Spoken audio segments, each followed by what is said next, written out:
A quiet person makes a terrifying opponent because while the room is talking, they're thinking, connecting dots, and training a brain network that turns silence into insight.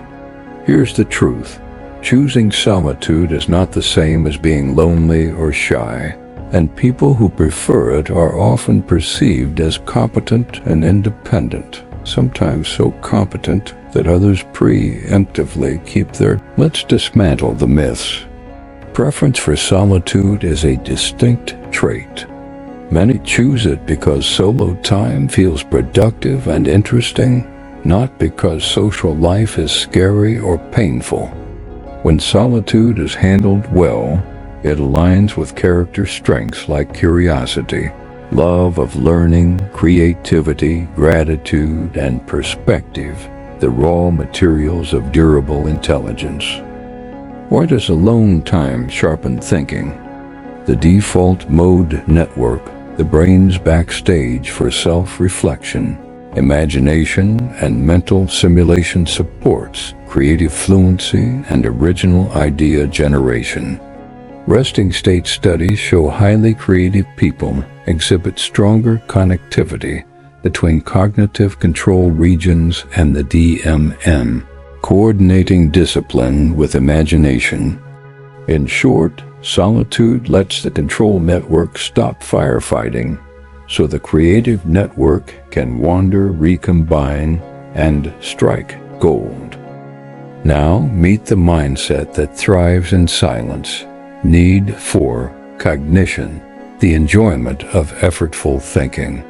High NFC is linked with lower anxiety and depression, higher positive affect, and a more stable identity, which helps people tolerate and even relish the deep work that solitude makes possible.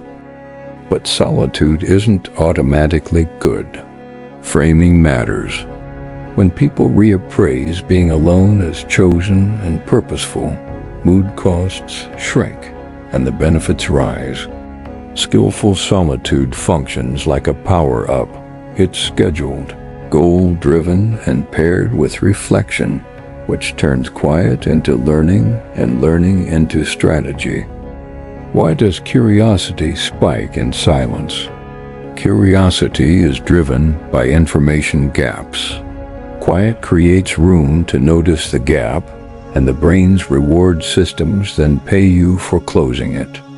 That's why short, intentional think blocks can boost recall and problem solving, even for material you weren't focused on directly. Here's a field guide to high leverage solitude. First, set a short window 30 to 90 minutes free of inputs. Then define a single question worth answering to engage the DMN productively. Second, end with a capture ritual. Write 3 insights, 1 decision, and 1 next action, so ideas don't evaporate when you re-enter noise. Third, practice positive solitude skills. Seek beauty, study intensively, cultivate perspective. These are the strengths most associated with flourishing when alone. A warning: people who visibly prefer solitude can be ostracized, not because they're defective, but because others fear an unpleasant interaction, so communicate boundaries and intent proactively. Done right, choosing to be alone isn't antisocial.